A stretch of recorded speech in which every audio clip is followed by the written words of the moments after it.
नमस्कार। मैं Shashi Prabha Saraswat, associate professor Hindi, Shri Kalyan राजकीय कन्या महाविद्यालय सीकर। प्रिय विद्यार्थियों, आज की व्याख्यान माला प्रारंभ करते हैं। व्याख्यान माला का विषय है कवि धूमिल। धूमिल की चर्चित कविता प्रौढ़ शिक्षा। प्रौढ़ शिक्षा का ये पद्यांश हम पढ़ने जा रहे हैं, जो निम्नानुसार है। मगर तुम्हारे लिए कहा गया हर वाक्य, मगर तुम्हारे लिए कहा गया हर वाक्य एक धोखा है, एक धोखा है जो तुम्हें दलदल की ओर ले जाता है।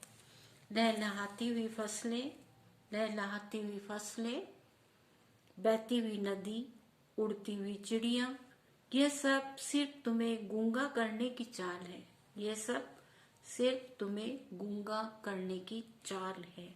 क्या तुमने कभी सोचा है, क्या तुमने कभी सोचा है कि तुम्हारा ये जो बुरा हाल है, तुम्हारा ये जो बुरा हाल है, इसकी वजह क्या है?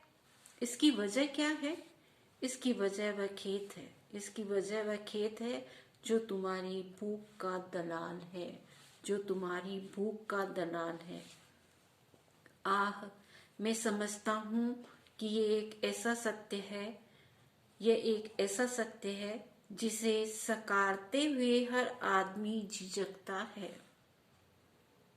मगर तुम खुद सोचो, मगर तुम खुद सोचो कि डबरे में डूबता हुआ सूरज, डूबता हुआ सूरज खेत की मेड़ पर खड़े आदमी को, खेत की मेड़ पर खड़े आदमी को। निम्नलिखित काव्यांश आधुनिक काल के साठोत्तरी कविता के कवि धूमिल की प्रौढ़ शिक्षा शीर्षक कविता से लिया गया है। इसमें कवि ने प्रौढ़ शिक्षा के महत्व पर प्रकाश डाला है। सामान्य जनता को सचेत रहने, विद्रोह करने और नेताओं के जाल में नहीं आने का आह्वान किया है कि नेताओं के जाल में तुम कभी भी मत फंसो। इस चीज का आह्वान कवि यहाँ कर रहा है। कवि प्रौढ़ लोगों से कहते हैं, धूमिल कवि प्रौढ़ व्यक्तियों से कह रहे हैं कि तुम इन स्वार्थी नेताओं के भाषा जाल में मत आओ।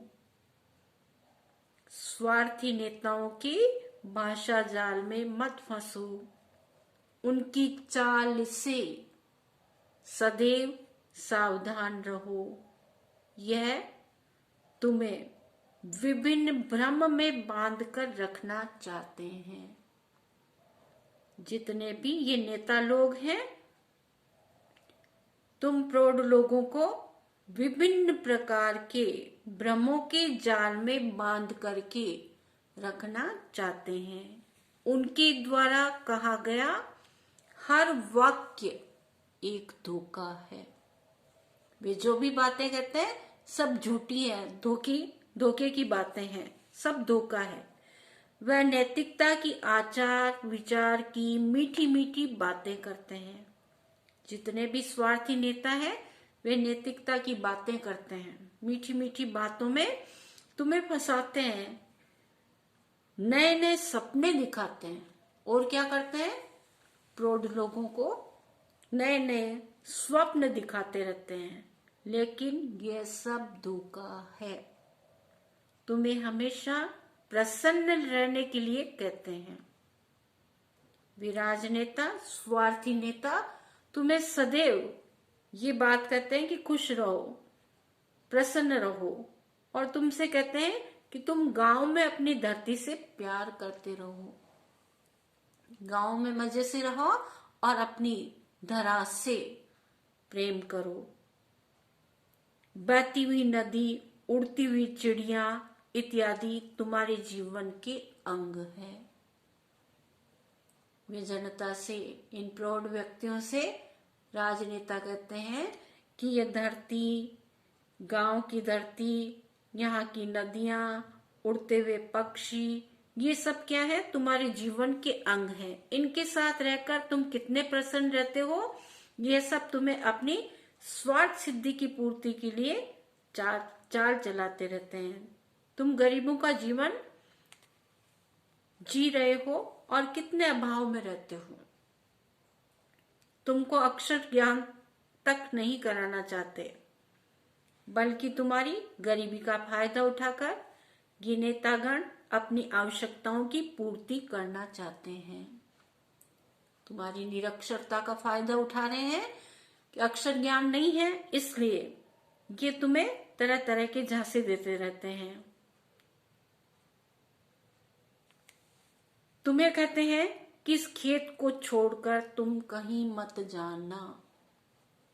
राजनेता है, वे नेता लोग खुद के स्वार्थ की भावना देखते हैं और इन गांव वालों से, प्रौढ़ व्यक्तियों से कहते हैं, किसानों से कहते हैं, मजदूरों से कहते हैं कि तुम प्रौढ़ भाइयों अपने खेतों को छोड़ करके कहीं मत जाना। अपनी वंश परंपरा से चली आ रही ये खेती बाड़ी है, इसका निर्वाह करते जाओ और आगे बढ़ाते जाओ।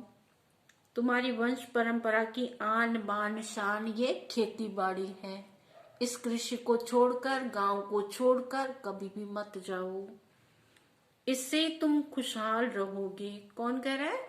कि नेता लोग हैं, वो बार बार ये बात दोहराते हैं। इस खेत से तुम्हारे कष्टों से मुक्ति मिलेगी। ये सब केवल व्यर्थ की बातें हैं। धूमिल कवि आगे कहते हैं कि खेत की मेड़ पर डूबता हुआ सूरज ही जीवन का सत्य है। डूबता हुआ सूरज तुम सबको जीवन दे, और दे ही क्या सकता है? मेड़ पर डूबता सूरज एक लंबी परछाई के अतिरिक्त कुछ भी नहीं दे सकता। अतः समय को पहचानो और प्रबुद्ध बनो, और इन नेताओं की चालबाजियों को समझो। इनकी स्वार्थ परकता है, उसको समझो। कहने का तात्पर्य है कि कवि ने ग्रामीण जनता, किसानों को जागरूक एवं सचेत करने का प्रयास किया है। तुम सचेत रहो इन राजनेताओं से। ये तुमसे मेहनत करवाते हैं और फल प्राप्ति स्वयं करते हैं। अतः ग्रामीण जनता और किसान भाइयों, तुम इन नेताओं से सजग रहो, सचेत रहो और अपने कर्म को करते जाओ। विशेष संदर्भ के अंतर्गत आप ये लिखेंगे कि यहाँ कवि ये कहना चाहता है कि अनपढ़, निरक्षर, ग्रामीण परिवेश के लोग साक्षर बने और विभिन्न प्रकार की योजनाओं का लाभ भी उठाएं और शोषण से मुक्ति पाए।